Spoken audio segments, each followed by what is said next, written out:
That's right. Okay. And just to let you know, we've opened it up, opened up the webinar already. So those of you coming in now, you're hearing a little bit of a green room, back room chatter, which is always fun to feel like you're busting into the party. Welcome in, everybody. Good morning. Bonjour tout le monde. Great to see you here. Welcome to Augmented Reality Art in Public Space. We are thrilled to collaborate with the Performative Urbanism Lab for Spatial, Social, and Scenographic Experimentation, or PULSE, to host today's special guest, Tamiko Thiel, and the PULSE research team for this talk and Q&A. Before passing proceedings off to the organizers to provide you with a bit more context, just a quick word of welcome from Fourth Space, Concordia University's Fourth Space, located in downtown Tiohtià:ke, Montreal, on unceded Indigenous land, is a physical space whereby we collaborate with our community to make research initiatives or course activities publicly accessible through interactive experiences such as today's. We are currently recording and live streaming at CU Fourth Space on Facebook, so please feel free to share that stream on your page if you wish. I can put it in the chat. You're more than welcome to join in the conversation today by sharing thoughts and comments in the chat throughout. And we would urge you to use the panelist and attendees option from the pull down menu as you comment, just so we can all see what you've written. If you have questions that you'd like Tamiko to address or the team to address in the second half of today's event, we invite you to either raise your virtual hand so that we might unmute you and you can speak, or you can use the Q&A function that's there provided for you if you prefer text. On that note, excuse me, it's my great pleasure to pass the floor to Creative Director and Principal Investigator at PULSE and Assistant Professor in the Department of Theater, Shona Jensen. Over to you, Shona. Thanks so much, Anna, and to everybody at Fourth Space for collaborating with us and supporting and hosting this event. I'd like to start by acknowledging that Concordia is located on unceded Indigenous lands, and the Ganyan-Gahaga Nation is recognized as the custodians of the lands and waters on which we gather today. Tiohtià:ke, Montreal is historically known as a gathering place for many of our First Nations. So welcome to everybody who's here in Tiohtià:ke, and Tamiko, welcome virtually to Montreal, Tiohtià:ke, and thank you for joining us. Before I introduce you, Tamiko, I just want to also thank the major co-host partner in this event, Dr. Monica Gagnon, who's chair of the Department of Communications at Concordia, and also the director of the research group Cinema X Expo 67, among many other things. And Monica, thank you so much for partnering to do this, and I'm looking forward to what will come out of this between our respective interests and those synergies. The event is also supported by an FRQSC that I'm working with a funding award to look at augmented reality and its use in public space as a mode of activism. And I may be able to speak more to that in the Q&A if it comes up. Now I'll go to my abbreviated bio of Tamiko. So it's my great pleasure to introduce you, Tamiko, to this Concordia audience and beyond. For over 35 years, Tamiko has been creating media artworks exploring the interplay of place, space, the body, and cultural identity in political and socially critical artworks. For this body of work, she was awarded the 2018 Visionary Pioneer Award by the Society for Art and Technology here in Montreal. She was the lead product designer on the Connection Machine CM1, CM2 AI supercomputer in 1989, the fastest computer on Earth, and now in a collection of the MoMA, New York. There's a link we can send for the full bio of Tamiko, or you can look her up. We're focusing on both virtual and reality and augmented reality today in her work. But what I would say is that, Tamiko began working with augmented reality in 2010 and showing her AR installation Art Critic Face Matrix as a part of a path-breaking AR intervention into the MoMA, New York. In 2011, she's also curated and organized an AR intervention into the 2011 Venice Biennale for her artist group Manifest.AR, which is also, there's information online about them and that group. And her AR commissions since then have included Unexpected Growth for the Whitney Museum, New York, where it is now in the permanent collection. And today, Tamiko is going to be talking to us about the many of her AR installations, which have been urban interventions in the public sphere in many cities around the world. So at this juncture, I think I will hand it over to you, Tamiko, to begin the talk. So without further ado, over to you, Tamiko.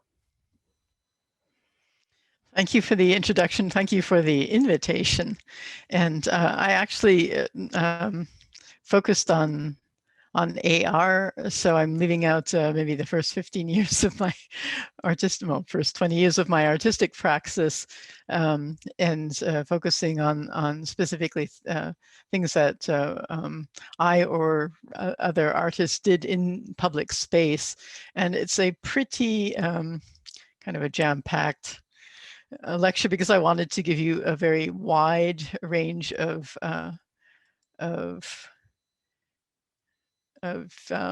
examples. So why don't we just go there, and let's see. Okay, right. So let's just get going. I wanted to include a couple of slides to remind you where this technology came from. And lots of this sort of technology, of course, came from the military funding in the US. So the first AR was used for gun sights on fighter aircraft back in 1943. And there's information overlays that were then built into airplanes, especially like fighter airplanes, and high-end cars like BMWs and Mercedes also have this overlay. So these are is essentially data mapped onto the screen, because if you take your eyes off the screen, even if you're going at the slow speeds of 250 kilometers an hour that we have here on the German autobahns, then a split second can really make the difference between crashing into someone else or maybe not. So, so that's really a very real world use of having a data overlay on top of your vision. I wanted to mention Google Glass, which maybe is not so familiar now because it was back in the Stone Age, 2012. But that was also when augmented reality as a potential technology first probably got a fairly wide public with these glasses that Google Glass had developed. And I always say, only believe demo videos that you have faked yourself, because even Google in its official advertising was often showing the information in the middle of the screen. What the reality is, especially if you look at the physical glasses, you see it's really up to in the corner, and it's about the size of your thumbnail.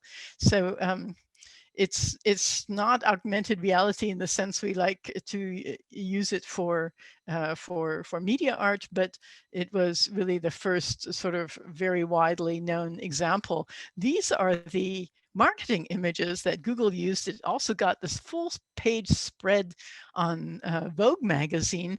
Of course, beautiful people wearing the glasses. And then I always like to contrast with this reality of what people actually looked like who wore the glasses, who could afford to wear the glasses, because these cost $1,500 a pop, and that's of course with no prescription lens. And it also, because the lens was off in the corner, in order to actually look at the lens, you had to look kind of weird.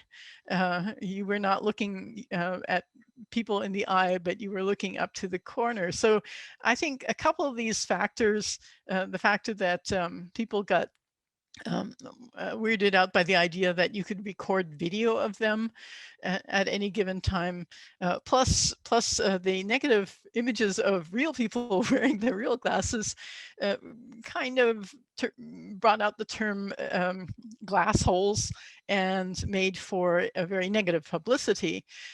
Google is continuing to develop it. There's plenty of applications in industry, for instance, where you need hands-on operation and don't have really 4 extra hands to hold a screen or any sort of tablet paper or not. So this is this type of augmented display has a big usage, but we're maybe more interested in more visual kinds of displays. I wanted to show a couple of things that are not quite the sort of mobile augmented reality that we're going to talk about, but also had a lot of screenplay. 2014, Pepsi was putting ads up in a London bus stop, basically replacing, you know, many bus stops will have a big poster at the end. And so they replaced that poster with a big screen that was being fed by a camera so that it could, you know, show tigers walking down the street or octopuses sticking their claws up. So this is an overlay in public space, but obviously not the sort of thing that your random student can really afford to do. And then something in 2015 got a lot of publicity. People were talking about it's a hologram, it's augmented reality. Well, the reality was a lot more simple. If you look carefully on this photograph, you can actually see they put up a piece of theater gauze, and projected a pre-recorded video of people protesting because they weren't allowed to actually protest at this site. So there's a lot of things that get called holograms or augmented reality that are actually kind of normal technologies, but you know, people are sort of jump on the word as a good word to catch people's attention. So the first example that I know of AR in the public space as opposed to in a research laboratory was Julian Oliver's Artvertiser in 2008. And this was a contraption that he built himself, and was doing image trigger, where he would essentially map other images on top of billboards that were in public space. In 2009, Mark Skwarak was working with some prototypical image trigger. For instance, this was after the big BP Deepwater Horizon oil spill in the Gulf of New Mexico. So he had this piece, The Leak in Your Hometown, where you could scan a logo of British Petroleum, and it would show you a nozzle with an oil leak coming out. And then in geolocative AR, Sander Wienhof had, I think this was early 2010, a piece that he called The Largest Interactive Sculpture in the World. Again, people get very creative with their use of languages. What's actually going on here is that anywhere in the world you can, when you open up the app, you will see cubes floating above you in the sky, and you can change the color, and the next person who opens the app will see the color that you set.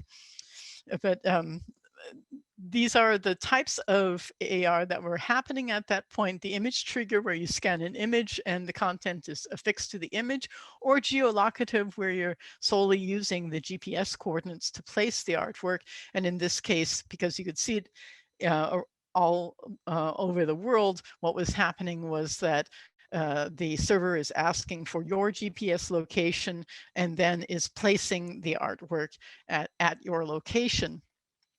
So I got involved in this when Mark and Sander, on the spur of the moment, decided that they would have an intervention in the Museum of Modern Art.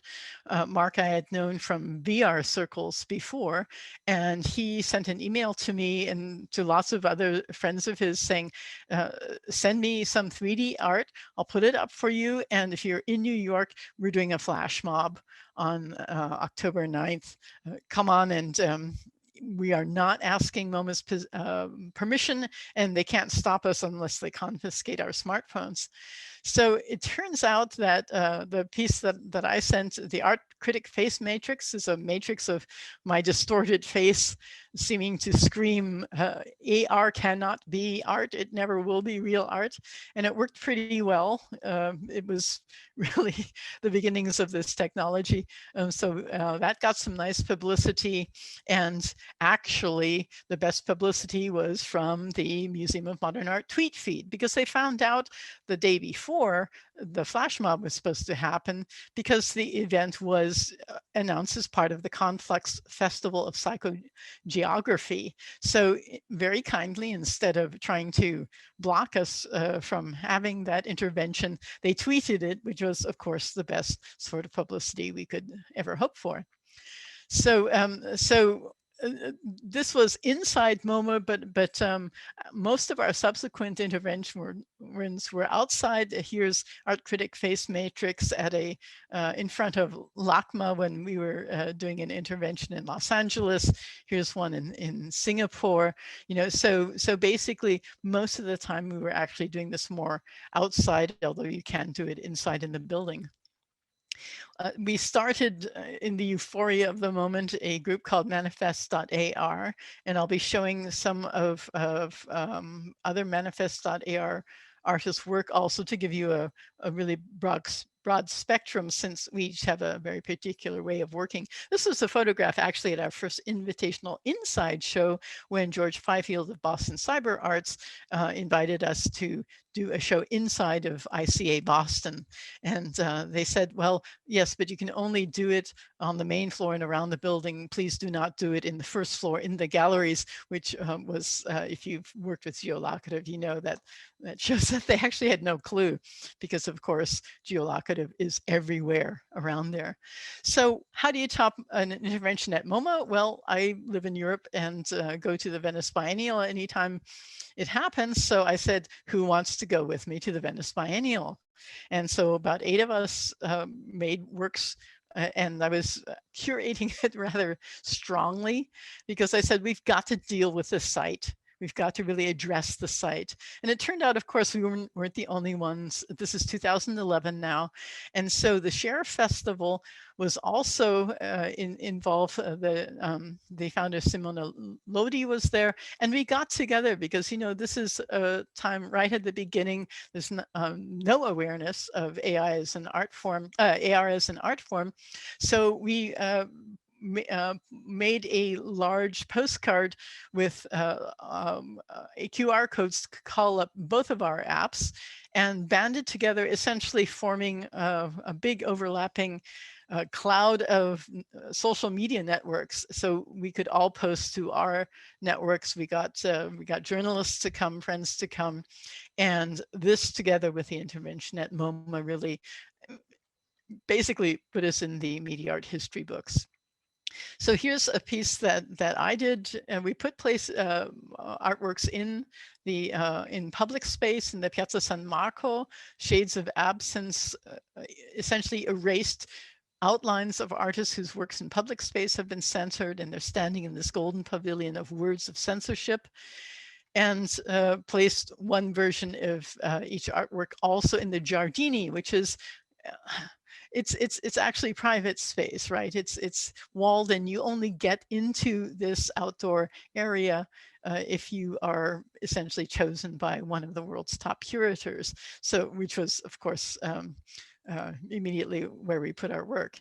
So here's another piece by Will Pappenheimer, Colony Illuminati, where he took artwork from artists who were invited to show there and turned them into textures on his signature toads. And then John Craig Freeman, who has this really wonderful ability to make very realistic looking 3D models, had his piece Water Wars, where he showed shacks of people refugees from water wars who might end up coming to Venice and building their shacks in the Giardini or here in Piazza San Marco.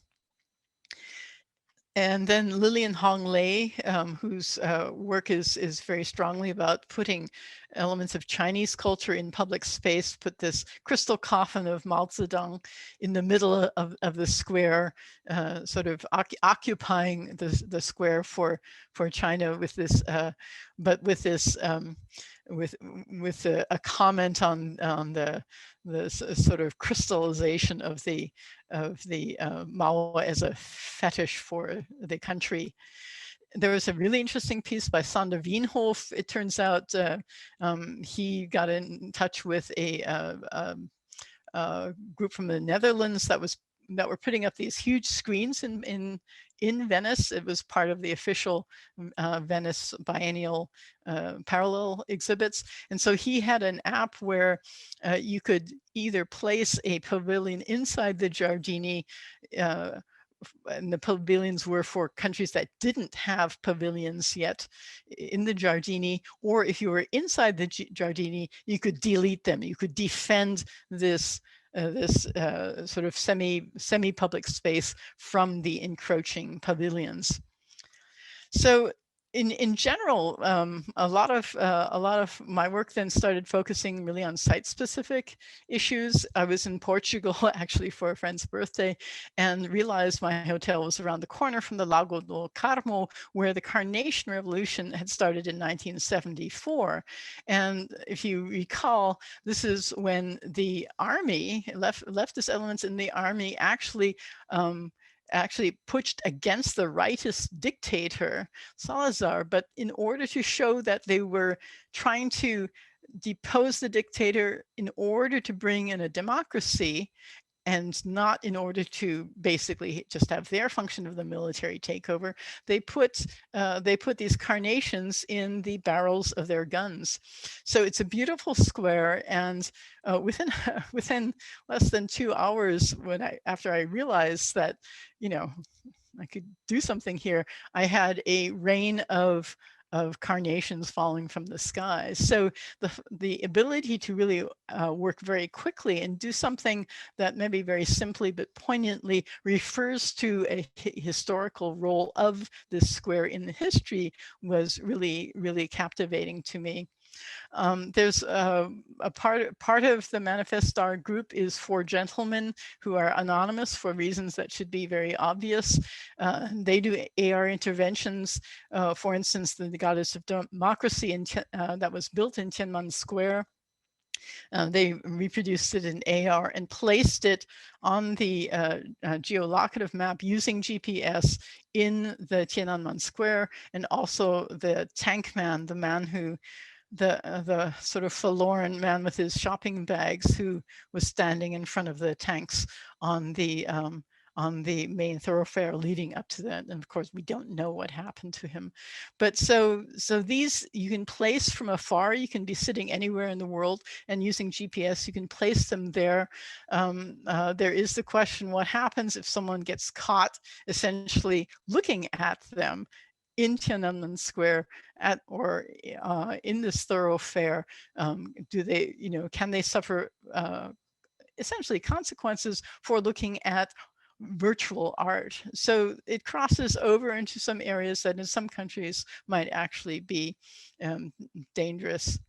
So here's a piece that John Craig Freeman and Mark Skwarek did in Belfast. There's a line dividing the city from Northern Ireland and Ireland, and they put these augmented reality peace doors, inviting people to think about the possibility of walking through there. And this was at a time when the situation in Belfast was worse than it is now. We're hoping, of course, with Brexit that it doesn't go back to that. So here's another piece that Craig Freeman did with Lélie Pasquale and Caroline Bernard, putting essentially subway entrances in Kensington, Pennsylvania. Don't ask me why, there must have been a university there. And then Lausanne, Switzerland, inviting you to think about the idea of being able to essentially teleport between those cities. So this is sort of speculative science fiction, if you will, for which AR is very, very good. Here's another really interesting piece by John Craig Freeman and Scott Cadell, where they asked people, what have you lost? They went around through, I think the piece did premiere in Liverpool, asking people just randomly on the street, what have you lost? And then, you know, one guy said, my wife.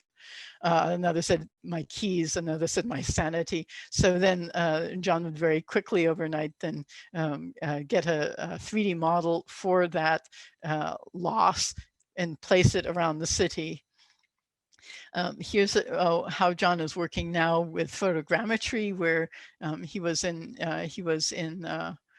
I don't think it was Wuhan, but it was another city in China, making scans there, making scans in St. Petersburg, and placing them in other other parts of the world. In this case, in Salem, Massachusetts. So that's a big variety of places. Here's an interactive one that Will Pappenheimer did, where he had an iPad where you could write things, you could write messages, and then that would get uploaded and be shown as an augmented reality floating above your head in the sky. So he showed this, he was carrying this with him during a climate march protest, and getting people to place AR then up in the sky, essentially enabling people to skywrite on a moment's notice. This is 2014.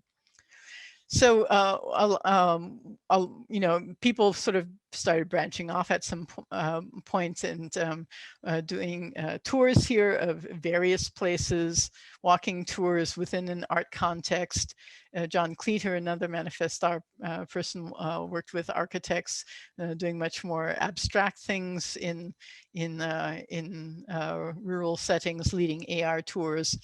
Lily and Hong Lei placing their Butterfly Lovers series from Chinese folklore around in New York and other places, again bringing their traditional culture into public spaces. So Mark also organized in 2011 the Occupy Wall Street intervention. If you recall, in 2007, 2008, there was a massive meltdown of the financial systems worldwide. The banks got bailed out. The people whose mortgages were lost did not get bailed out. And so, you know, even in 2011, 2012, there was a lot of anger at that. And there were protests that were being done in front of the New York Stock Exchange. So what did they do? They barricaded it off, of course, and forbid you to protest there. Mark called for us to send in work. And here's a couple of images. The one on the left, you see, he said, people, you know, take a photograph of you standing there with your protest poster, and I will put it up on site as a augmented reality. Here's the piece that I did. This is a rain of gold coins falling down. It's called Rain of Gold. And so, I placed it at not only at the stock market. Here you see the barriers, you see the mounted policemen. You have to be wearing a tie in order to get through. But I set it so it could be accessed all over the world. So you know, this is where, this is Zuccotti Park, where people were allowed to protest. They sort of like move the protest from in front of the stock exchange into this park, but also around the world. So here's a photograph sent to me from a friend who was a part of the protests in Berlin. And here are ones from another Manifest.AR member in Australia, Warren Armstrong.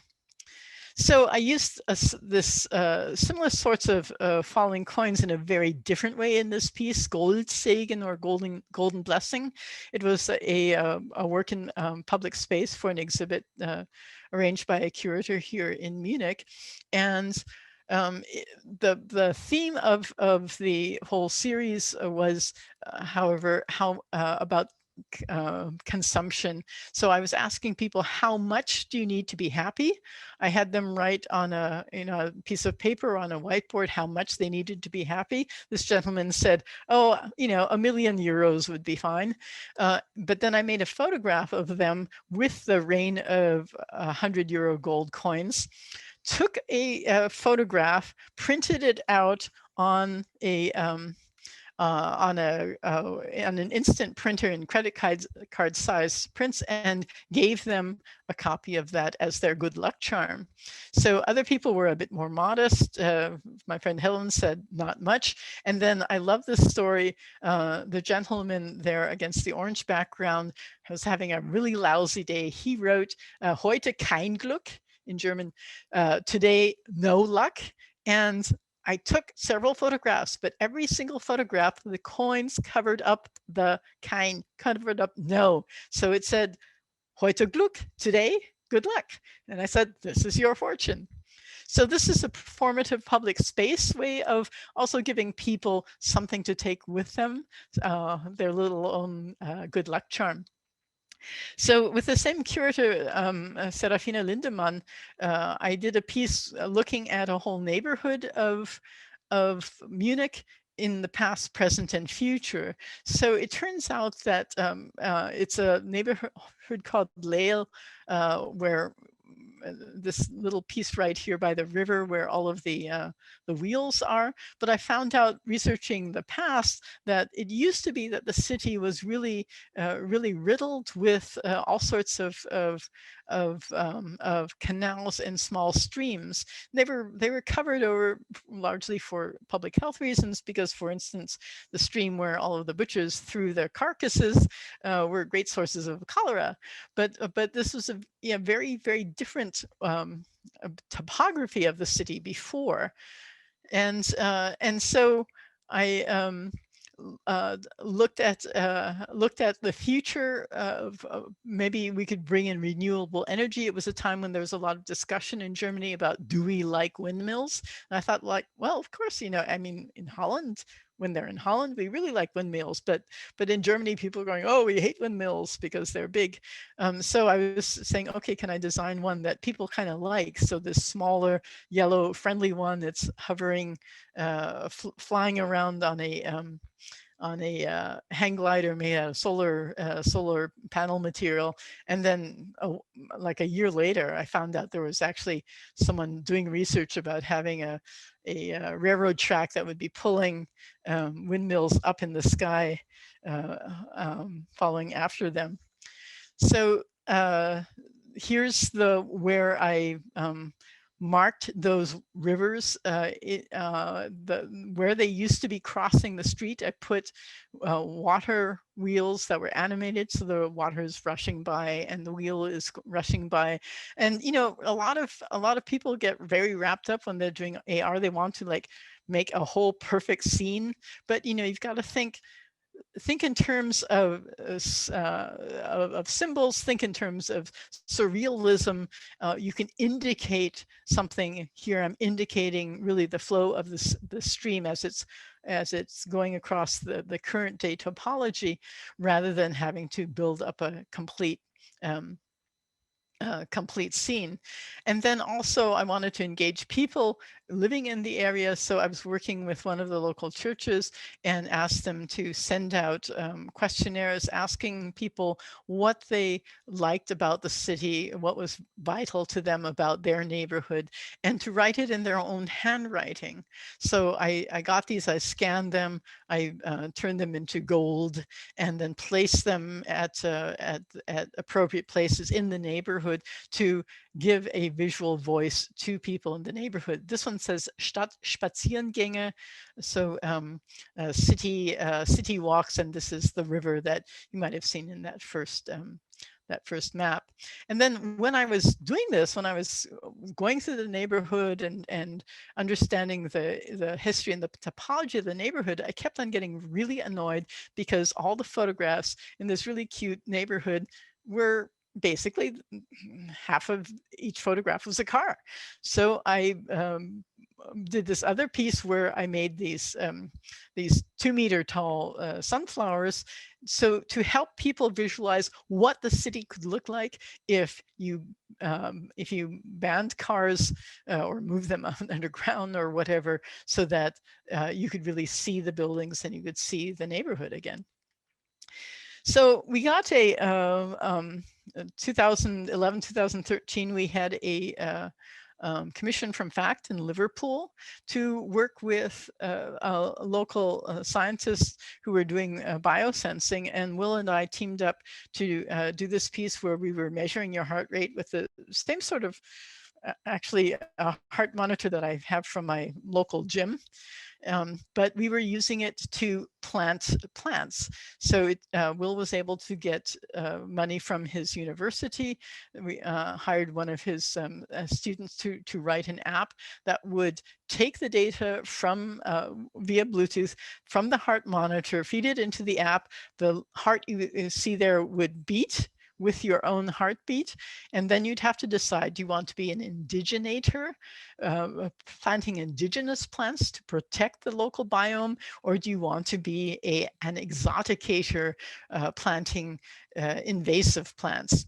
And you would walk through the city, and if you were able to keep your heart range in the correct range, then every 10 seconds or so you would plant big copses of your type of plant behind you. So here's what we planted in Liverpool over the course of several days during the opening of our piece.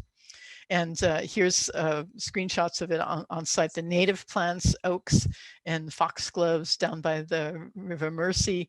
And we took it to various other cities, including Basel and Dubai and other cities. And here are some exotics, some flying orchids and some other plants invading Basel. So after working with a number of projects that really spanned entire neighborhoods or even entire cities, I was approached by the founder of the Caribbean Cultural Center and African Diaspora Institute in East Harlem, and she asked if we would work with their artists, who are primarily Puerto Rican, Afro-Caribbean, to put their history and their culture in their neighborhood. And this is back in 2012 or so, when it was still, at some sort of panels on digital art. I would get criticism because people would say, how can you possibly use such an elitist platform as a smartphone? There will only be, small numbers of really rich people worldwide who can ever afford a smartphone, and you're being terribly elitist. But Marta Morena Vega, the director of the CCC ADI, saw it completely differently. She said, East Harlem, also known as Spanish Harlem, is still the poorest and the most violent part of all the 5 boroughs of the entire New York City. And you know what? These kids are not going to spend $25 to go into the Museum of Modern Art. They're not going to go into a white cube gallery, even if it's free, because as soon as they walk through the door, the gallerist thinks, oh my God, he's going to try and steal something. These kids, if they see their art and their culture and their history on their street corners, and if they find out they can build it themselves, that will give them a completely different approach to this technology, because you know what? All these kids will want to have a smartphone as soon as the price drops down. So, the art world is not necessarily the ones with the most far-reaching vision. Lots of times you have to really go to the streets. So here's Oliver Rios, who had grown up in the neighborhood and was a graffiti artist himself, and documented not only his, but a lot of other of the graffiti art in the neighborhood. And he had this huge store of photographs. And so his project was to put these photographs of the works back on the facades where they used to be. Lots of buildings have been destroyed since then, and certainly a lot of murals have been painted over or destroyed since then. And then this is a piece by Yasmin Hernandez. There's a social housing building, a very tall tower complex, but it has an inner courtyard, which she transformed with AR into a batea, the ceremonial squares of the Taino indigenous peoples of Puerto Rico. And then they asked me to do a piece also where you would scan the facade. This is actually done with image trigger. So here I was scanning the facade of the building, but I wanted to make it, since I'm not from the community, I wanted to make it again a participatory piece. So I asked CCCADI again to send out a questionnaire asking, what makes El Barrio seem like home to you? Please write it in your own handwriting. I scan it, turn it into gold letters, and when you scan the facade of the building, then you are surrounded by these comments and the names of the people who wrote the comments. So here's a more personal version of that in Seattle, where I grew up and where actually parts of the Japanese American side of my family have been for 4 generations. So I worked together with my mother, coming up with a list of places that were important to us in various ways as Japanese Americans, or as our personal history. This is my mother, Midori Kono Thiel. She is a Japanese arts expert, but the one in which she has the highest mastery is calligraphy. So she came up with calligraphy words that related to our experiences at these different sites. Here is the gallery installation where she did these the calligraphies not on paper as usual, but on sheets of mylar, really deconstructing each character across several sheets so that only when you stand right in front of it can you really read the character, and otherwise it deconstructs into gestural art, which is how she actually first came to calligraphy. And then we had an iPad in the middle that was running the app, where I had augmented gold versions of the calligraphy floating on top of it. And then here's a couple of screenshots of pieces on site. The expo in 1961, the World's Fair in Seattle, where they built the iconic, actually architect who invited my father to come to Seattle as a professor was the one who did the iconic wasp waste design. And this is also the site where Mom does her cherry blossom festival organizing. So here the calligraphy Odoroku, astonishment. Here, Mukashi Mukashi, the public market, which is a really popular tourist destination, also for locals, and that I loved going to as a kid, and only found out while researching this project that actually my great-grandfather and my grandfather sold their produce there. And also only finding out that this market was primarily Japanese Americans, until, of course, they had 3 days to clear out their entire lives and be shipped off into internment camps in the war. So here we write Mukashi Mukashi Oji-san to Oba-san wa, which is the way all Japanese fairy tales start. Once upon a time, an old man and an old woman, da da da da. So and then this the Chinese gate to what used to be called Japantown, but after the Japanese Americans got sent off into prison camps during the war, then Chinese and other ethnic groups expanded into it. So this gate for us as Japanese Americans is, on the one hand, a source of pride that Asians have such a strong presence in the city. On the other hand, a little bit of a bittersweet memory that this used to be Japantown, but it's now called Chinatown. So the kanji is naigai, inside, outside. Are we insiders? Are we outsiders when we're in Chinatown? Yeah, and this is taking those sites into a gallery. So this is the same gallery where Mom on the other walls had her calligraphy. So let's see.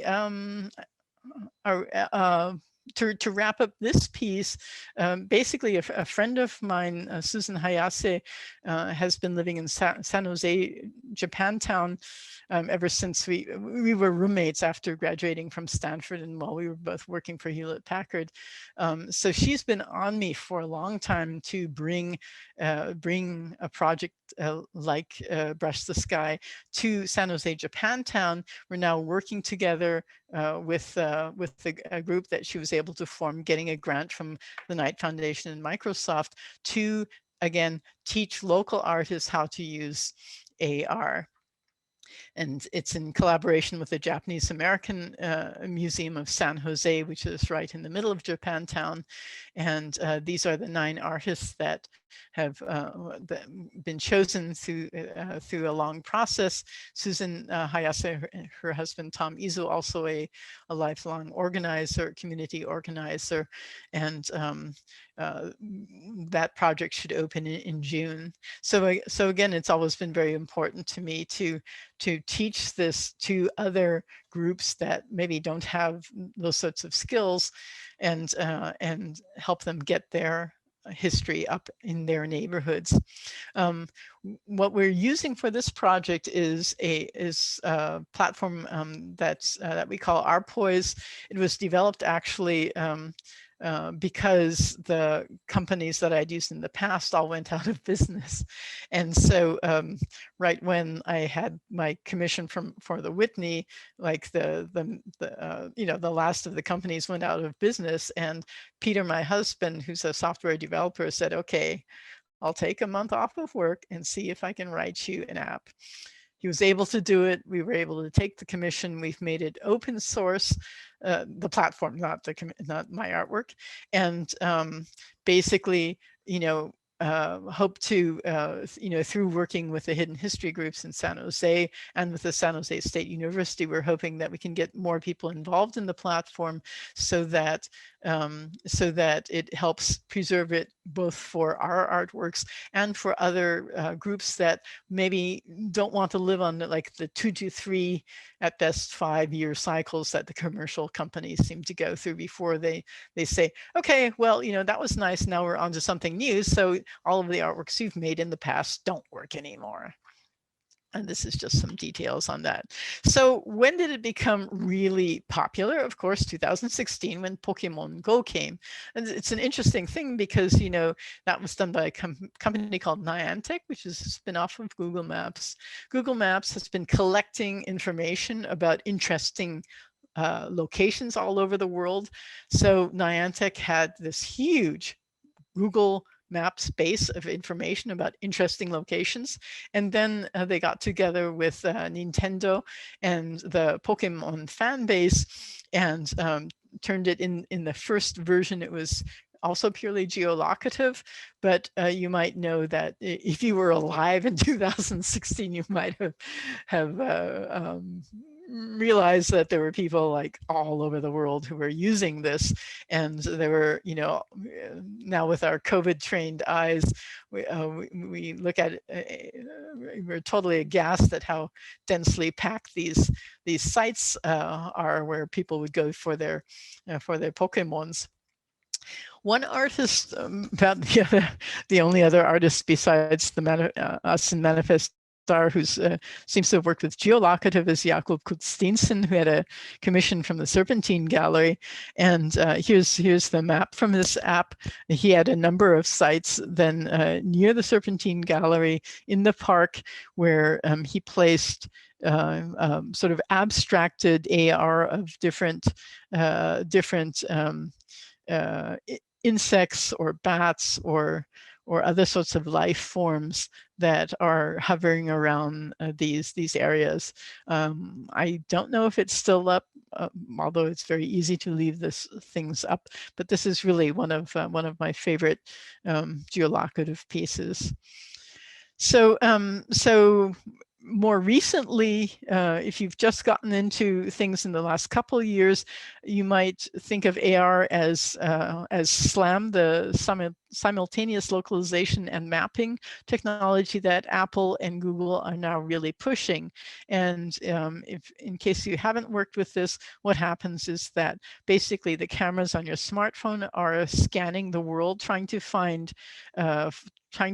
edges and be able to define planes. And in the more the sort of the more high-powered version of this technology, which I think we're slowly starting to get now on the highest-end smartphones and tablets, is that it uses those points not just to find planes, but to really construct a detailed 3D model of the environment that you're on, so that it can place the augmented content on those surfaces. So with the big boys getting, and I use the word boy advisedly, with the big boys getting into the sort of slam AR, Apple and Snapchat and Google start sponsoring famous artists. So here, Jeff Koons placed one of his sculptures in the park, but of course, it's like anyone can do this at this point. So immediately another artist, Sebastian Oirazu, as his name is blocked in my view of the screen, had his own app and placed his graffiti bombed version at the same location. So even with the big boys involved, then there's still a lot of room for anarchy. And of course, at the same site, you can have literally infinite number of different ARs. Apple has gotten into this, working with a new museum, again going off to work with famous artists who've never worked with AR before. I'm going to skip over that. Acute Art was doing VR and then wanted to, however, reach a much larger audience, and so has also been working with artists who haven't done AR before and putting their artworks in public space. So this is a walking tour that is or was up in London. So I'm going to do a final dash here with a bunch of projects largely dealing with environmental issues. In 2012, Manifest.AR had a commission to work for the 01 biennial in Silicon Valley, to work with the big Silicon Valley companies. And I stumbled upon a Greenpeace study, How Clean Is Your Cloud? This is the point where everyone was saying, oh, let's just put everything in the cloud. We do all of our calculations on the cloud, and the cloud is so nebulous. And then Greenpeace was saying, yes, but how do they power the cloud? How much renewable energy is powering the cloud? Back in 2011, when they did the study, Apple, 15.3%. I put this dirty cloud floating above Apple. This is just a PNG, by the way. It's really just one polygon with one image on it. You don't have to, you don't have to do really, really complicated things in order to have an AR that will convey your concept. So Google was slightly better, 39.4%. Their cloud got a little bit greener. So these were, I put floating over those companies. And in the process of looking into this sort of thing, I stumbled across this Wikipedia temperature record and took a look at, 2050, okay, if we're going to be up to 4 degrees Celsius, it just got really, really, really obvious. You look back and we haven't had those temperatures for 3 to 6 million years.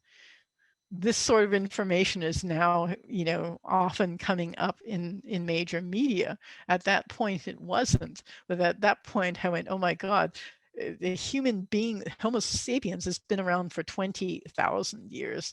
We are moving into a Earth that our species has never been confronted with before. And so, I started doing a lot of climate projects. I've given You know, since then I show this map every time, this temperature map every time. And being an artist, you know, you can only print so many headlines on the front page of a paper saying, guess what, guys, we are in deep yogurt. But if you do art projects that are kind of interesting to engage with, then you get a platform to where you can tell, guys, we're in really deep trouble more often. So Gardens of the Anthropocene was a commission for the Seattle Art Museum. The Olympic Sculpture Park, which is on the water across from the Olympic Peninsula and its gorgeous snow-covered mountains. So I talked to local climate scientists and asked what kind of plants will survive the climate change that are happening here in the near future. And then I science fictionized them. So the bullwhip kelp are flying high above you to give you an idea that the water levels might rise. And the farewell to spring flowers I turned into succulents, so they might be able to survive the desertification, but also gave them sort of Venus flytrap fingers and these little antennas in the middle. And when you look at them, they're interactive. When you look at them, they enlarge and are, I say, sucking the energy out of your smartphone because they've got to survive somehow. So here's a close-up of the antenna in the middle of each little flower. So here's something about how do you get your work looked at in public space, and this is what has worked better than anything I've had before or since. 7-foot kiosks with big photos of what you will see if you go to the trouble of downloading the app. If you do that, then they're much more likely to whip out that smartphone and follow your directions. And this really worked wonderfully. The park has 2 entrances, so 1 kiosk at each entrance, and we got lots of views. This is my favorite, the giant red algae that came out of that. I'm going to skip over a couple of slides here, though. So 2018, I got a commission from the Whitney to cover this entire 6th floor terrace. The whole 6th floor was an exhibit of the digital artworks in their collection that they had never shown to anyone before. And Christiana was finally able to really just do this huge exhibit and asked me to make a new piece, an AR piece for the terrace. We couldn't have any sort of images on the ground that we would need for image trigger, and the people whose smartphones would work with SLAM at the time were, you know, at that point, what is that? That's several years ago. There were very few people who would have been able to see SLAM. So geolocative was really the best technology that would allow us to do a very large installation, and we put the Whitney underwater. It's right by the river. So we said, okay, water level is rising and there's coral reefs on the terrace. But if you look closely, you'll see that those colorful, wonderful coral reefs are actually made out of discarded plastic. So so here's how they showed it in the museum. They had very large iPads set up in the window. So when you walk in, you automatically see the coral against the skyline, but you're able to pick it up and walk around with it. And then there's instructions on how to download it. So again, you show people what they can see if they download it, and they're much more likely to actually go to the work of downloading your app and looking at it. Let's see, a piece outside. I've wanted for a long time to essentially take the image on the screen of the smartphone or the iPad and pipe it into a projector through the HDMI out and then project it, you know, really big. So here it is at an outdoor festival that was all about large projections in Alice Beach, Florida in the Panhandle. And there you can see, of course, it's an AR which means that anyone standing in front of the iPad, if they're lit well enough, is visible in the projection as part of the exhibit. And we didn't realize it'd be so popular. We had this huge stream of people wrapping around the block, and which and the whole idea was that you're supposed to be able to turn the iPad yourself, and that movement actually causes the flocks of fish to follow you, but the more you agitate them, the more they follow you, the more they turn into plastic. So again, a little simple interactivity that, however, really brought the point across that human intervention is turning the fish into plastic. Now I want to wrap up with a project that I'm working on right now. This was the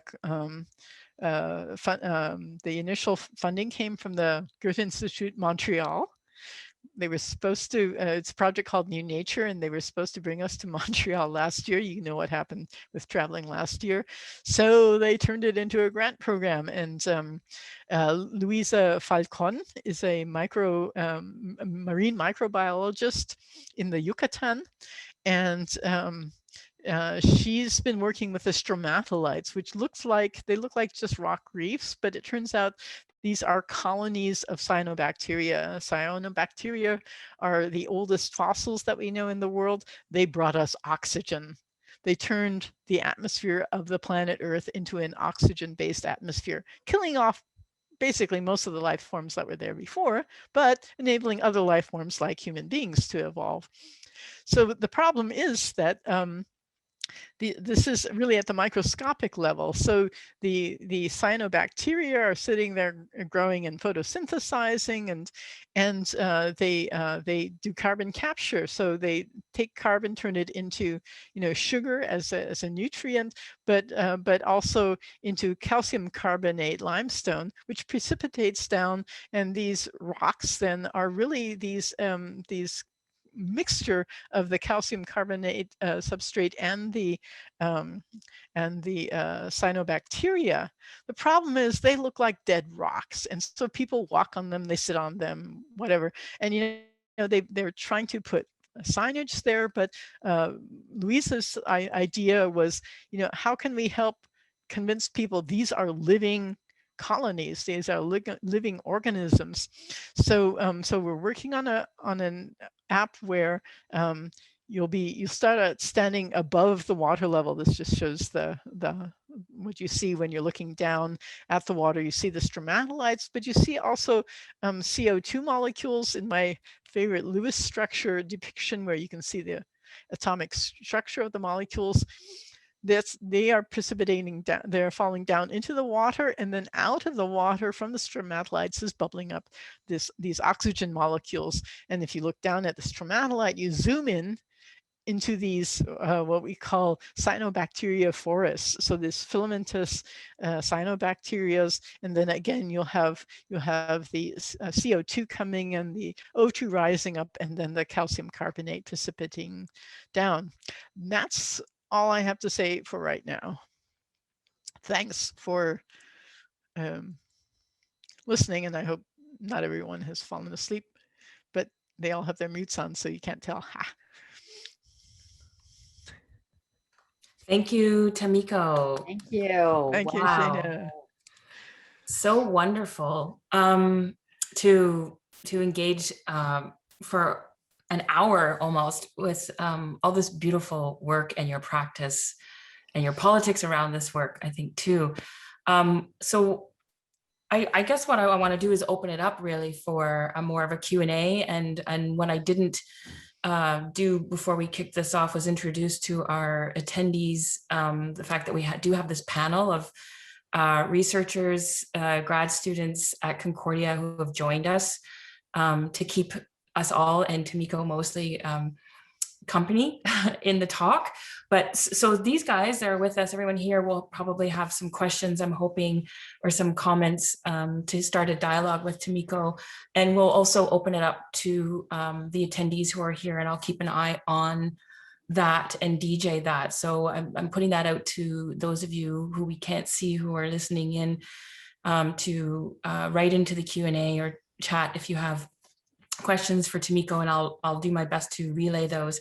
And I guess, Tamiko, I mean, I think, this AR and the tech for all of this is really new to me. And what I'm so struck by, or what's most striking, I think, generally about your work and what you shared with us today, is the potential for augmented reality to, and this is very much my own interest, to make often overlooked social histories of urban landscapes visible, and that the sites and context give value to the content, right? So it's so easy to get caught up in the tech, and in fact you have nothing without a story, whatever that might be. And Right. so I was also really quite moved, and again, like that there was a kind of reaffirmation that through your work and your collaborations, to see the participatory and socially engaged potential of the tech, of the AR. And I'm certainly not trying to reduce the complexity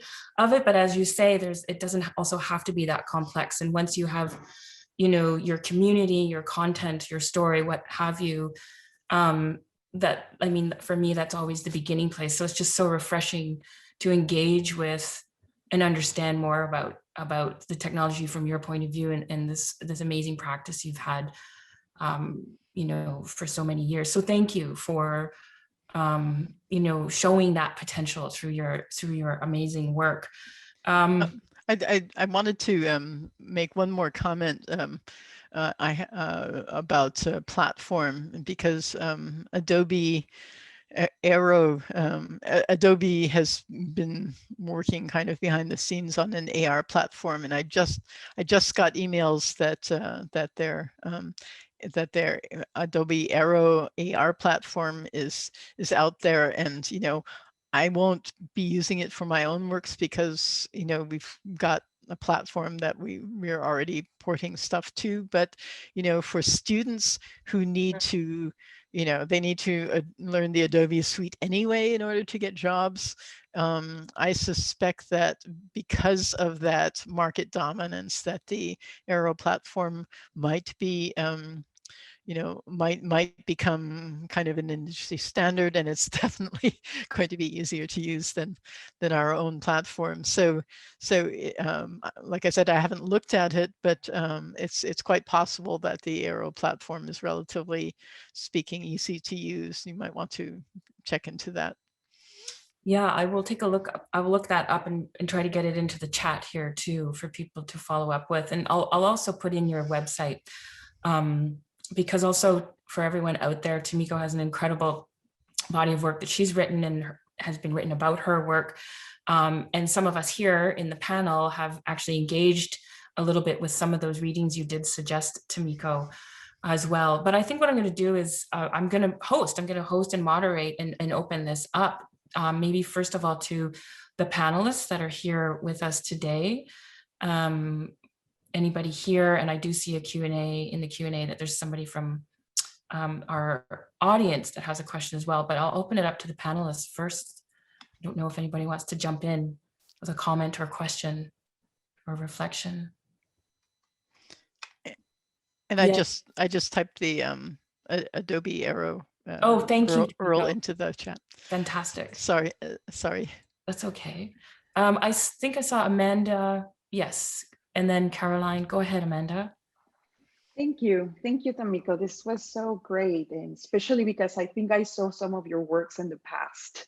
So I made the connection, one in fact, and the other one in the Whitney.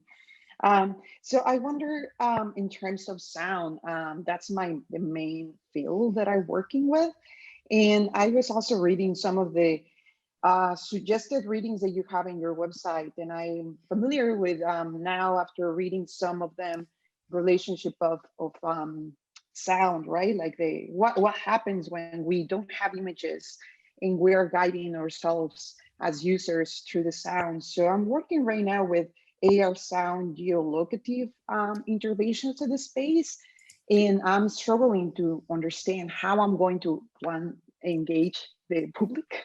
So you kind of responded already through your presentation, which was really great.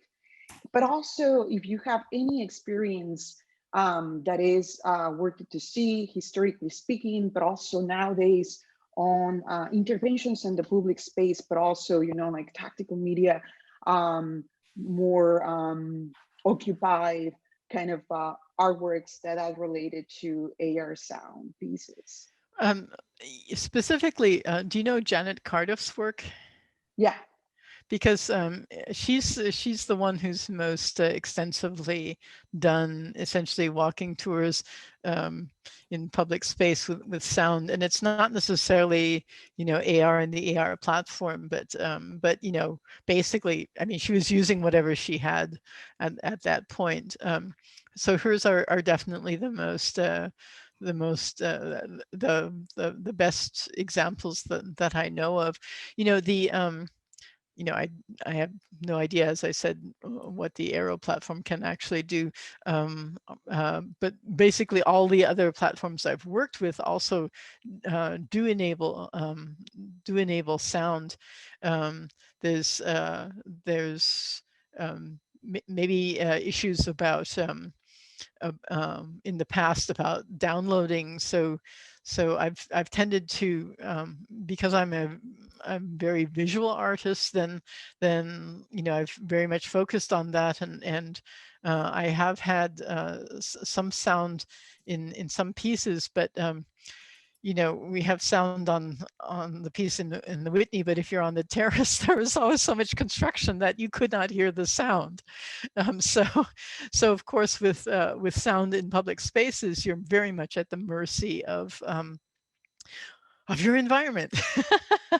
And it's a horribly gating factor.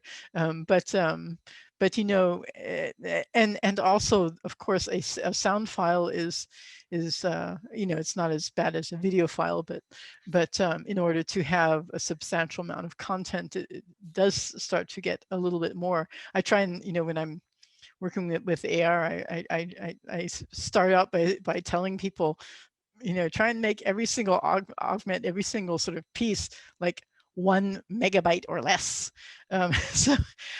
So of course, you know, you've got to think about how much content are you putting down.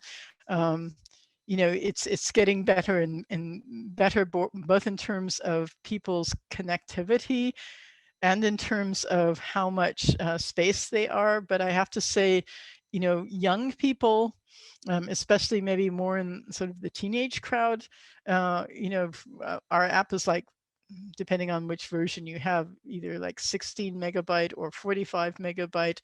And it has happened to me that you know, young people have said, oh, 45 megabyte, my smartphone doesn't have that much space left, or my data package for this month doesn't have that much data left. So think very seriously about how much data you are asking people to download. And you know, a lot of the apps that have all the content preloaded, so it's not being downloaded in the field, there you can like download it on a Wi-Fi, but sometimes those apps tend to get very big. Like I downloaded one recently that was 145 megabytes, and it had like a very short, very simple experience, and I'm going like, what were they thinking? You know, so think about those issues, but especially when you're out in the field, what sort of connectivity do people have? How much, you know, how much data can they download? And if you're asking them to download, you know, several hundreds of megabytes, it's nice to tell them beforehand, because otherwise, you know, if you don't give anybody any idea how much they're going to have to download, and afterwards they find out that, like, you know, their short interval of joy has, like, you know, essentially made them have no communication for the rest of the month, they're going to be really pissed at you. Thank you so much. That was really useful. Life in the trenches. Thanks, Amanda, for the great question. Maybe I'll go to Caroline, and then I'll flip over to our public audience and then come back to you, Alex. Go ahead, Caroline. Hi, Tamiko. I would be interested to know more from like a performance perspective about the experience of AR. I was referring to the text of Philip Thiel, the People, Path, and Purposes. He's talking about space or the scene as a volumetric delimitation, and suggesting that the essence of the matter is that human beings are social creatures by reason of biological necessity, and the absence or presence in the scene of varying numbers and identities of the human species is a matter of fundamental importance to the experience of each individual. So I was wondering if you can tell me your perspective in relation to this quote, considering that AR is being experienced through a physical device, which interfere with the physical and with the experience of the volumetric delimitation and the human experience. So I was just curious to see where do you stand? Yeah, Carolyn's referring to my father's book, People, Paths, and Purposes. Dad was a architect and urban planner who was interested in perception of the visual environment, and from him, you know, I grew up with him, with you know, he was very pedagogically inclined. And so I grew up with this concept of, you know, you're walking through the environment. How do you see, how does the fact that you're moving through it alter your perception of it? I use his theory as the basis of my VR and AR work. And his language is really as nutty as Carolyn was reading, but you know, the certainly when I'm giving tours in public space, I prefer to use a large iPad. And then the other issue, by the way, in public, when you're outside, of course, is reflections from the sun off your screens. And that back in 2010, when the screens were not as bright as they are now, that was a huge problem. And you can basically had to stand in shade. It's still good to stand in shade, but you know, that does mean that you've got you know, a screen, either a really tiny screen, or if you're lucky, a little bit bigger, between you and the content. And lots of people have said, because of that, well, I'm going to wait until there's augmented reality glasses, to which my comment is, but both of us will be dead by then. Do you really want to wait that long? Yes, of course, it'd be great if we all walked around with AR contact lenses, except then you better have some pretty powerful ad blockers, because what you're going to see most of the time in order to fund those is lots of advertisements. And, you know, with the glasses, guys say, we're all going to walk around with glasses on our faces all the time. And I asked, have you taken a straw poll of how many women want to wear glasses all the time? So yes, it's not optimal, but I always say, think of it as a window. It's not, you're not looking at an image on a screen, because actually lots of people, you know, they open up the app and then they start doing this, you know, they start trying to move the image. And I'm going like, no, you're not looking at an image. This is a window. It's a window through which you are looking into a parallel universe that's laid on top of ours. And, you know, windows also have glass. Windows also block you. And if you read more of that article, you know, Dad talked about, well, you know, there's a wall that blocks your sight and blocks your physical movement, or there's a screen which blocks your physical movement, but you can still see through it. There's an object that you can see around, you know, and a window is a form of screen. It's something you can see through, but it prevents you from physically moving into that space. So do we not like looking through windows? Well, depends. And so I think of it as, this is my window into another universe. I like bigger windows, much much more than I like smaller windows, and I like windows that don't have a lot of glare reflecting off of them, better than ones where I can't see anything because the screen's too dark. But you know, I think I also sent you links to papers by Riro Wright, who talks about the Guattarian Deleuzian concept of assemblage.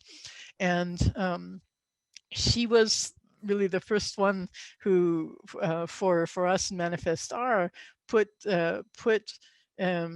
concepts that we had been trying to express into really precise language, saying, you know, the artwork is not just the content, just the virtual content on the smartphone.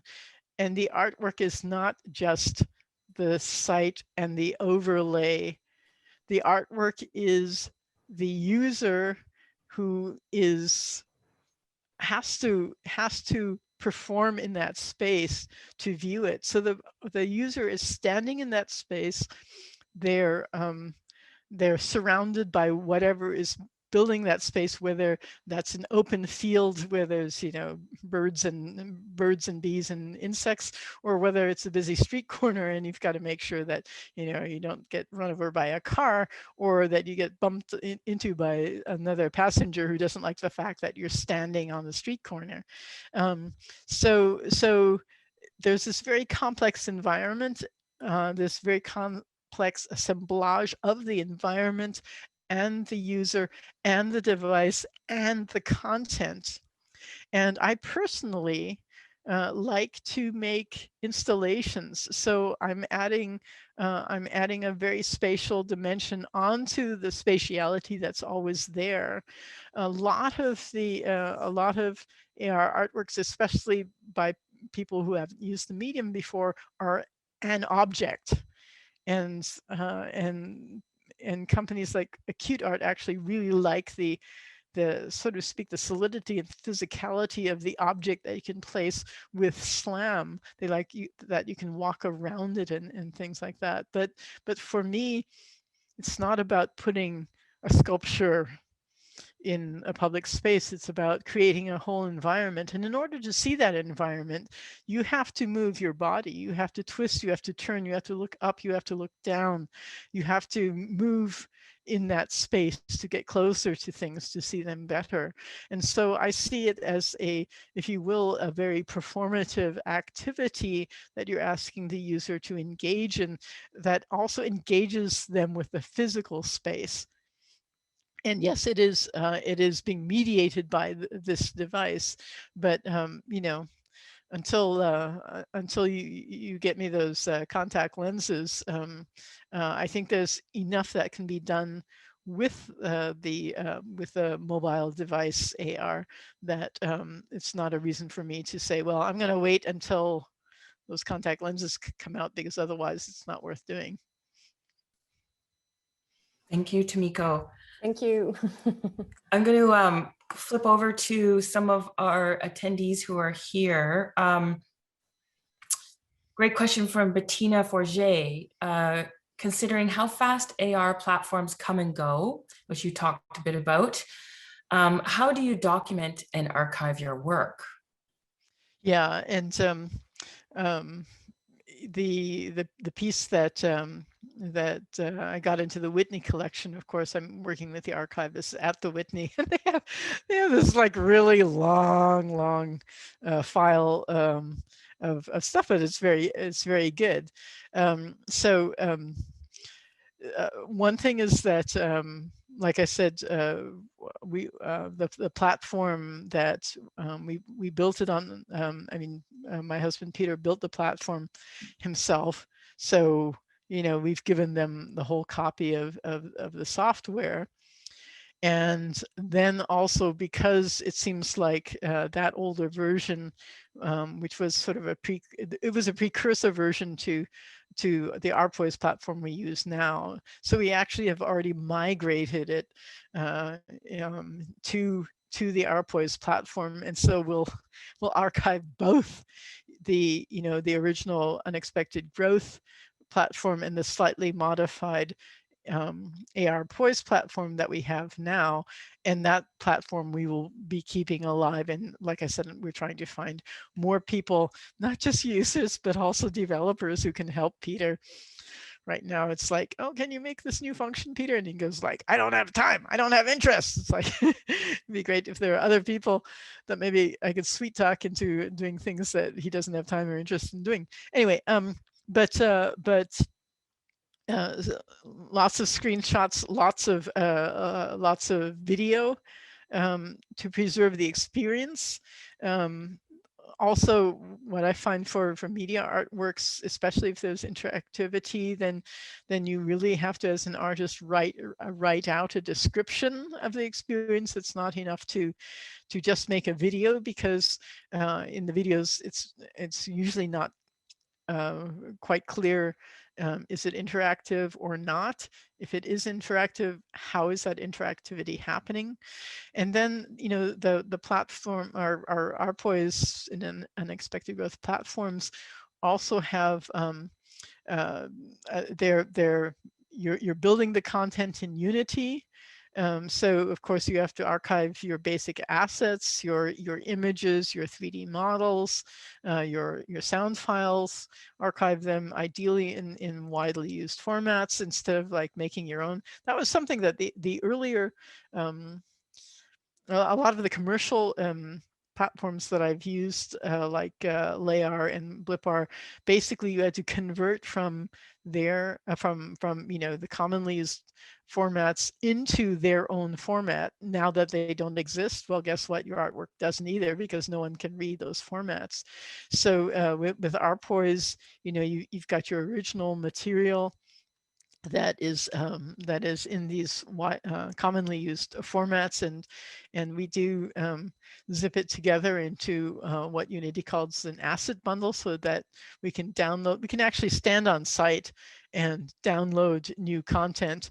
And there's a backend user interface called Porpoise that is just a web formula where you can sit there and you can stand on site and change it on site.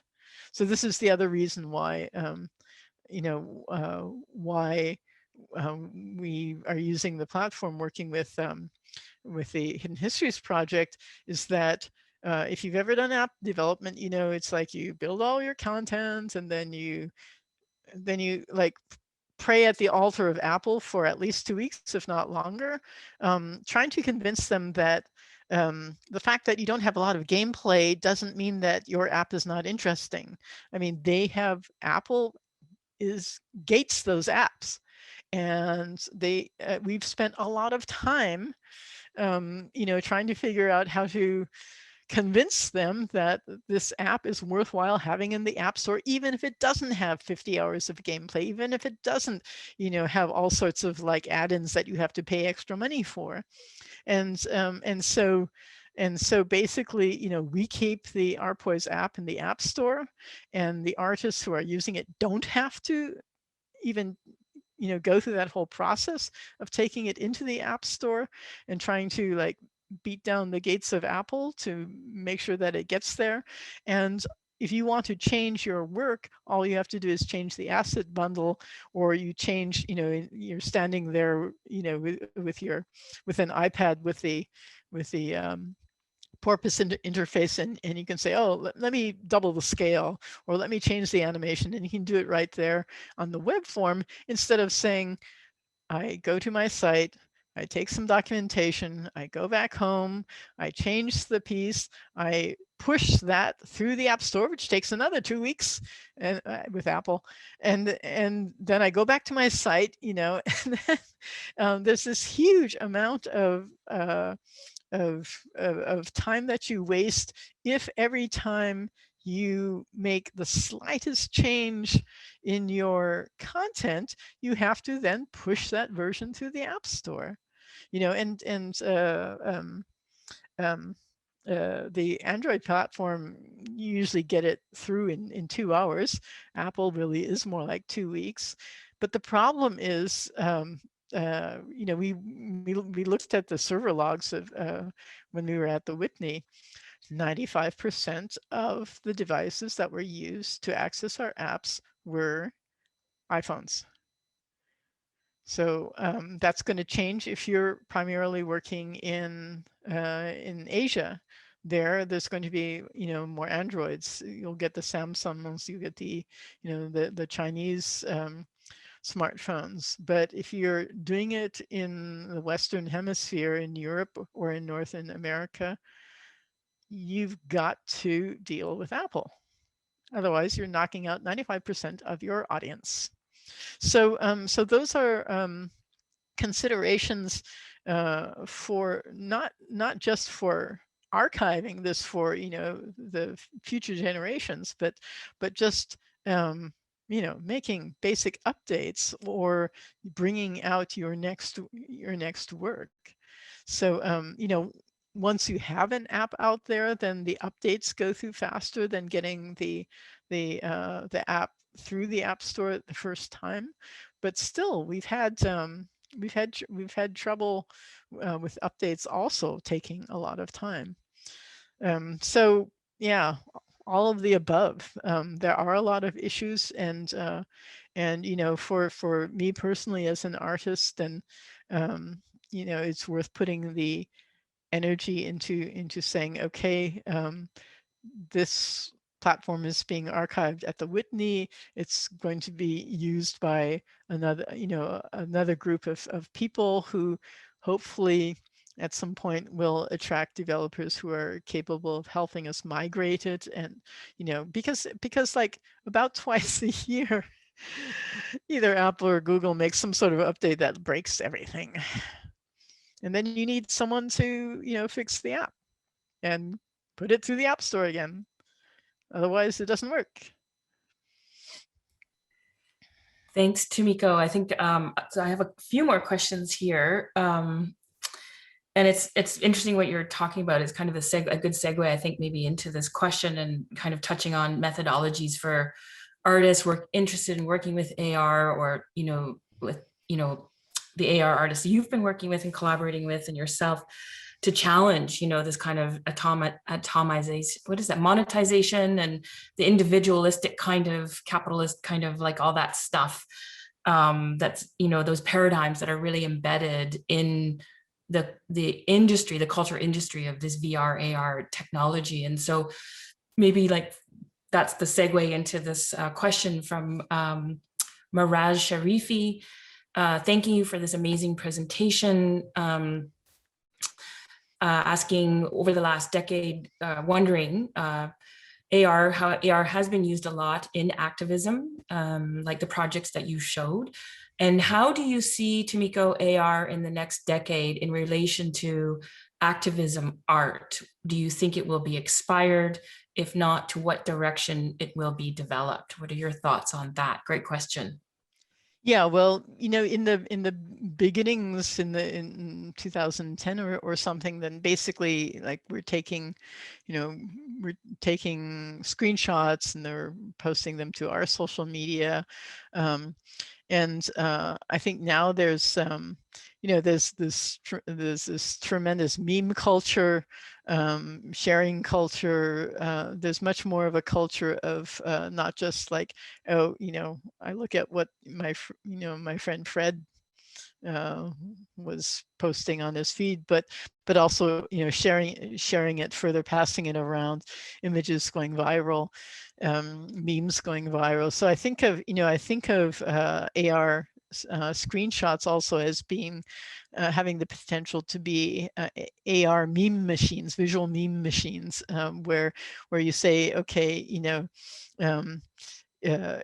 an activist sense, then sharing that app, and then like people were doing with the Rain of Gold piece, and taking photographs of it in different places, in different situations, and sharing that. And I think that culture has become a lot stronger in the last couple years, where things really go viral and get shared a lot. So I think that moving forward, there is more opportunity for activists to operate that way, creating essentially sort of visual meme machines that people can share, and then share their own version, with a hashtag that will collate those images in one place. So yeah, I see, because of where and how the visual culture, the online culture, the social media culture is developing, I think it will actually be, a lot bigger, a lot better. And the just occurred to me the issues that I mentioned with having to publish your own app and get your own app through the App Store. If this Adobe Aero platform is good and useful, then presumably they are the ones who are keeping the app in the App Store. So that's good. That's a nice. It'll be a much easier way of doing it. But, what is Adobe's commitment long term? Will they still be supporting it in 20 years? What's your time frame? You should really think about that when you're deciding the platform. Is your time frame, 3 months, which is what most of the companies were assuming,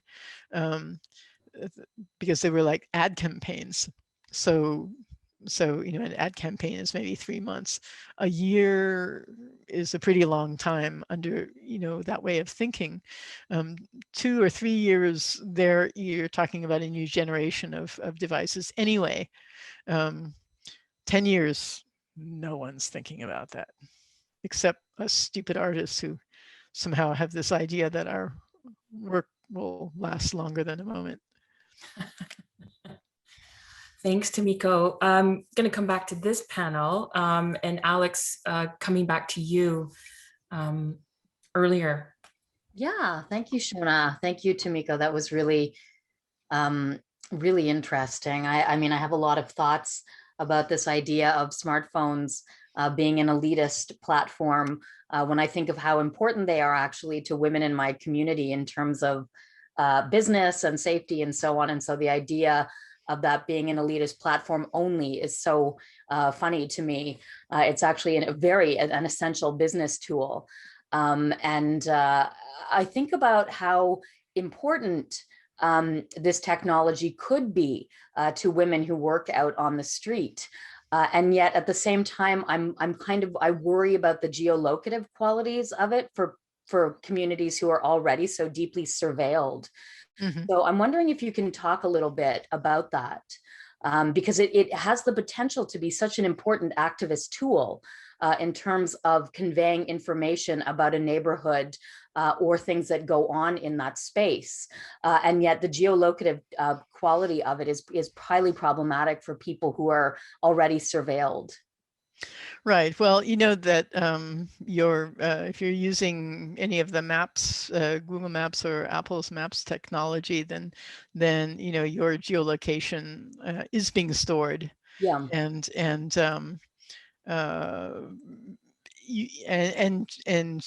some people really turn it off because of that. And the way our platform works, because it's heavily geolocative, yeah, you need it. So there, if you want to avoid sending data entirely, you probably have to go through some sort of I don't know, I don't know the technologies really well, but some peer-to-peer or Bluetooth technologies or so. You'd have to avoid anything that would send through a central server. Yeah. I mean, I can say, well, in the case of the Arpoise platform, at least it's going to our server. It's not going to going through Layar's server or Blipar's server or whoever. But if you've got the geolocation turned on, it is being sent to Apple and Google, depending on whose phone you've got. Mm-hmm. So yeah, that's a whole nother level that you know, you'd have to really specifically look at the technologies that would enable people to communicate with each other without going through an intermediary. But like I said, you know, I don't know those technologies, but there are people out there who do. Yeah. And just also, I love this idea again that you bring up as of art as a conjuring practice. And I think like, if you know, just if we can talk about that a little bit in this context, that would really, I'd love to hear your thoughts. Right, and what what you're referring to is the what's the exact title? Cyber Animism and Augmented Dreams, I think might That's be the it. title. Yeah. Okay, yeah. There's a funny little story behind the article, and that is that when we were doing when we were ramping up to do our intervention into the Venice Biennale, in order to get into the preview week, I needed a press pass, and so I found actually the Lanfranco Accetti from the Leonardo Electronic Almanac. Was really interested in interventions and would give me a press pass, but of course I had to write an article, so I like dashed out this cyber animism thing. But it really is something that I deeply believe in. That is that you know, people especially then were saying, oh, you know, augmented reality is this new technology, and it's like, no, it's not. You know, the first time that one human being turned to another human being and said, you know what happened here, you know, 10 years ago, or, you know, in the, you know, my grandmother's lifetime, or yesterday, or that you're augmenting that site with a story. And so I always just say AR is just the newest device that we have for augmenting a site with a story. And it's a type of augmentation that doesn't require you to go through you know, all the authorities that you need to talk to, like, you know how Christo and Jean-Claude would have to, like, they said part of our art practice is dealing with all the bureaucracy to get the permission to do things in public space, you know. And so for us lazy people who don't want to deal with that bureaucracy, this is one way of giving a vast number of people access to putting things in public space. But you know, the other aspect that I draw on from my own personal history is that I grew up in I grew up partially in Japan, and I grew up in a small town called Kamakura that during the first shogunate was the most important town in all of Japan, because that was the feudal seat of the first shogun. And so there's all these, you know, there's all these temples and shrines to his, you know, various, gods and spirits who, or deities who are important to that clan. And as a kid growing up there, you know, this was it was just a much more interesting world than I had back in Seattle, where of course there's the same layers, but it was erased by the European American settlers. So you know, because Seattle still has a certain amount of awareness of the Northwest Coast Native American culture. They didn't manage to erase it completely. They did incorporate it in the name of the city, Seattle.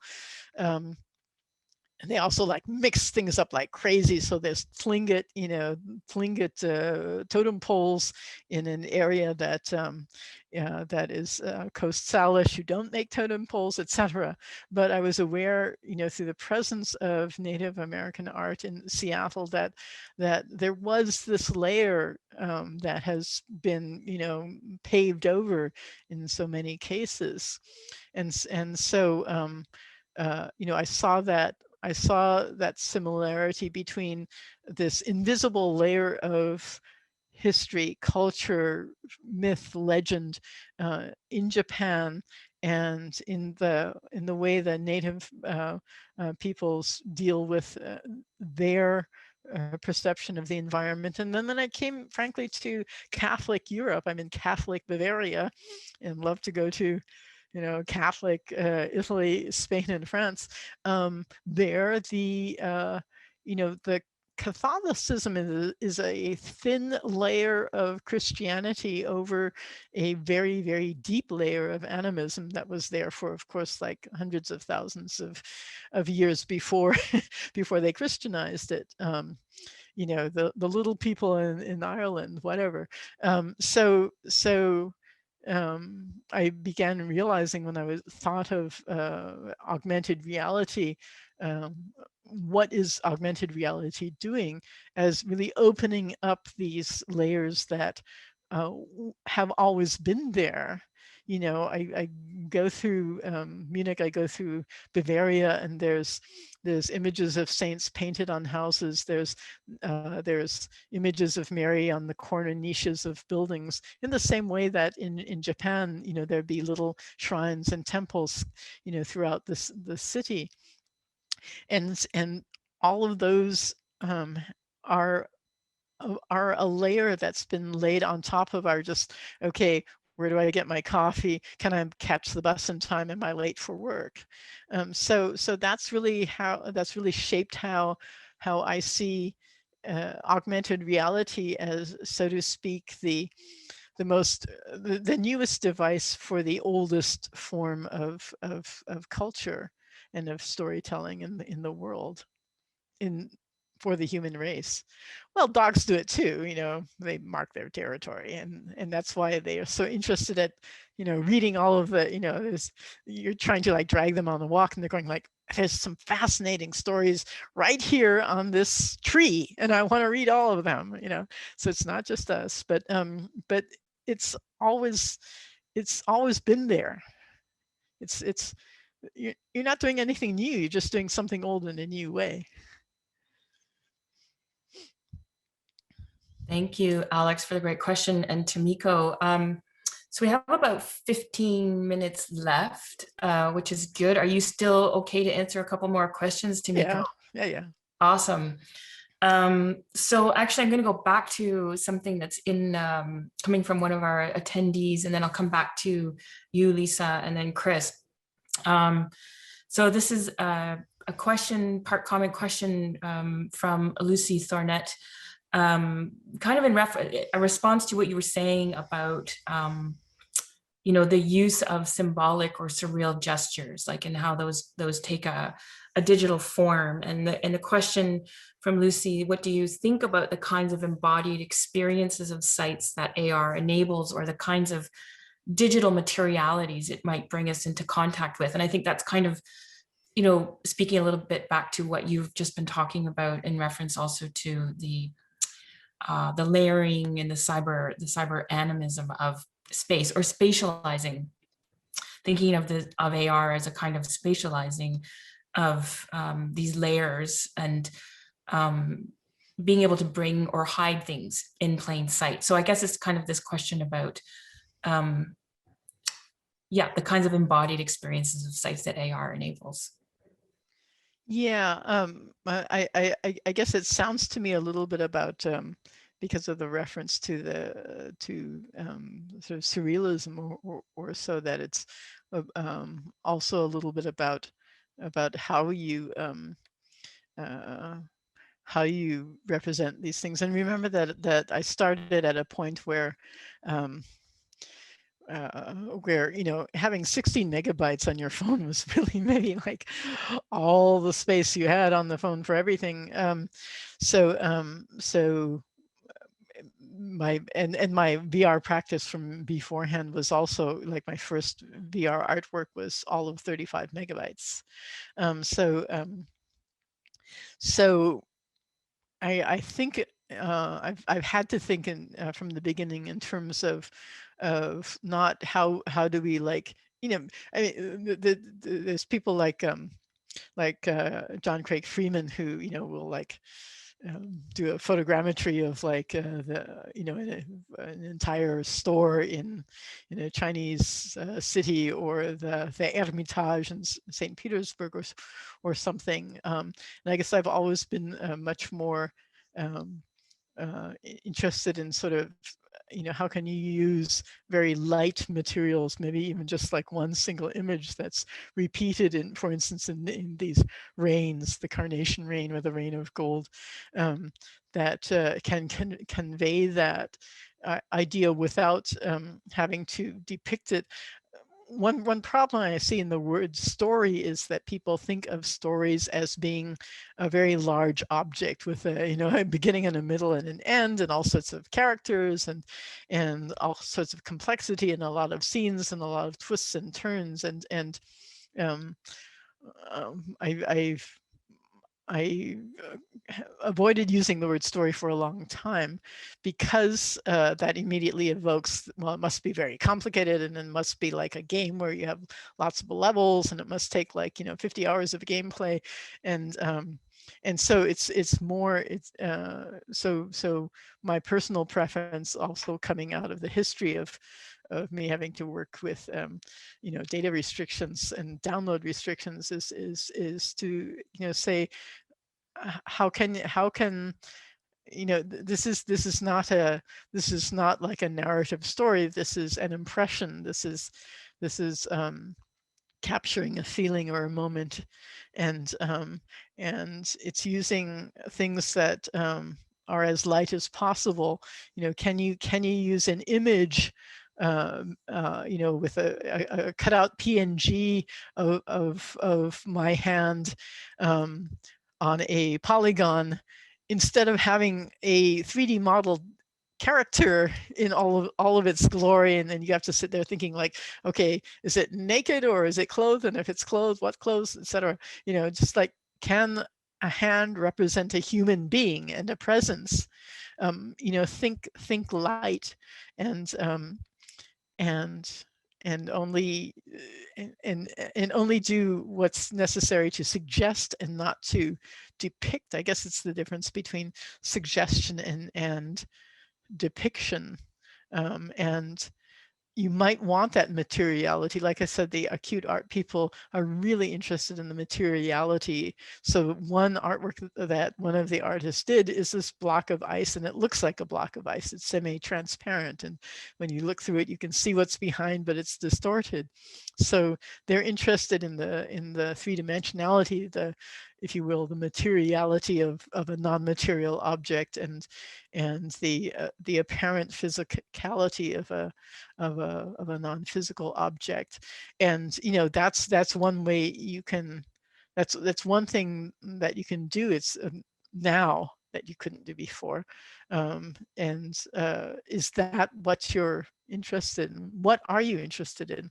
What's the most important thing, and how can you express that most important thing in the lightest way possible, so people don't have to decide, do I want to shoot my data allowance for this week on looking at this one piece of art, or is it light enough so I can do that, and I can also spend an hour talking to my boyfriend.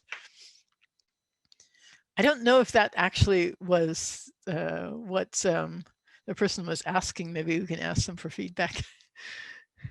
Well, Lucy, I think if you're still with us and you want to follow up, please do write into the chat, and I'll take a look. And I think it's an interesting question in terms of what we are embodying, because it seems a bit counterintuitive to think we are embodying digital materials.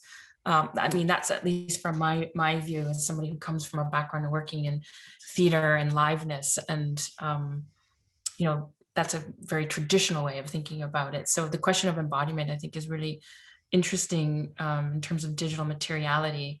And she says, yes, the idea of the materiality of non-material object is exactly the kind of thing I was talking about. Exclamation mark. There you go. Yeah. Just a quick thought that popped into my head when you're talking about performance, or is that, is it performance is a couple of things. It's these physical, I mean, in traditional performance, there are these physical material bodies, and they're dealing with each other in various ways, but performance is also that which happens between them, and that is immaterial. And so if you're looking at performance in public space, then I would also have to say, okay, so what is the, focusing on the performative aspect rather than the performers. And that is that exchange, right? That is that encounter or the negotiation, as it were. This is a great segue into actually a question I think that will come from Lisa, our theater artist here in the panel. I don't know, are you good to ask maybe possibly the final question? Oh my gosh, well, this is awesome. This has been such an awesome talk. I just can't stop taking notes, especially as a theater artist, thinking about, there's a lot of construction here, I'm sorry. Thinking about the, just also like in theater, the difference in performance between like something like realistic, like realism in style and sort of like symbolism in theater, that also, but now also thinking too about how the city performs, and so, I guess that leads into my question, as a theater artist who, with experience in like participatory, immersive performance that animates site-specific histories, but a real beginner, like just learning about AR, I'm super, and who also works with young people, I'm really fascinated about the possibility for young people to use this technology to understand the past through mediated performance, and the potential for young people to imagine the future. And my question, and also to really connect across distance or learn about each other, like even from like just referring to one of the readings where, we hear in the Lure of the Local that Western thought still tends to perceive non-Western civilizations as existing outside of time and outside of history, and when my project, I'm working on trying to connect that. So really my question as a beginner here is, where do you start? And can young people access this technology and use it? Is it accessible, user-friendly? Thinking about your platform of Arrow, or is it something really that, you really, that's what I'm wondering, how user-friendly, and how can we start, and can we engage with young people? I don't know, Shauna, have you decided what platform to use for the projects yet? I mean, not yet. Yeah, and that's going to vary widely. I mean, basically, like Snapchat had a very good interface where you could do quite a lot, but I didn't want to use it because then you show things only in Snap. So I can't answer. I really can't answer the question about how easy is it to do, because it depends on what platform you use. I can say that the Arpoise, is not the easiest in the world, and we hope that'll change with time. But in essence, if you want to do full spectrum, if you want to do the full spectrum, then ideally you would be able to program in web languages. You would be able to build and animate in 3D. You would be able to do whatever you want in Photoshop, which most people usually these days can do, and those are the sort of key things that, and then of course the audio editing. So those are the key things that you need if you want to do everything.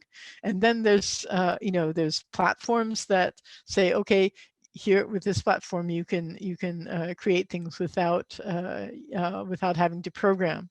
And that, of course, is what the commercial companies are trying to provide. but then and then I usually have to be able to do something with Photoshop, and have to be able to do simple audio editing, and then the thing is, if you can, if you can find everything that you want in terms of three-dimensional content online, that's good, but make sure it's low poly. I mean, is it 1 megabyte? Is it, if it's over 5 megabytes, forget it. I mean, basically, a lot of things you find on the net are high poly, so that they can be used in films or whatever. And then there's the whole category of low poly for games, and you need to be in the low poly. And frankly, adapting a high poly to a low poly is work that needs to be done. So those are in terms of the sort of the technical competencies, but I expect that there'll be platforms that can make that process easier and easier as they're trying to get more and more people to just do it as a sort of everyday activity, like people make videos or take photographs. But there's no kind of single answer to that question, because it depends on what platform you can use. But I have to say, the most important thing is to find something that you can use quickly, and just get something up really quickly. Like the Hidden Histories artists I was working with, because it is a little bit more complicated to get started. They were sitting there in their comfort zone, conceptualizing their projects, and I kept on saying, like, you got to, it doesn't matter what bright idea you've got. Take like one thing, like, I mean, even like one little cutout or one little picture, and put it up there in the AR and play around with it, because it's only, AR has its own rules of how you interact with it. And until you put something of yours up there and start playing with it, you will have no clue how to do the next step. You won't know what questions to ask yourself. You won't know what questions you need to answer.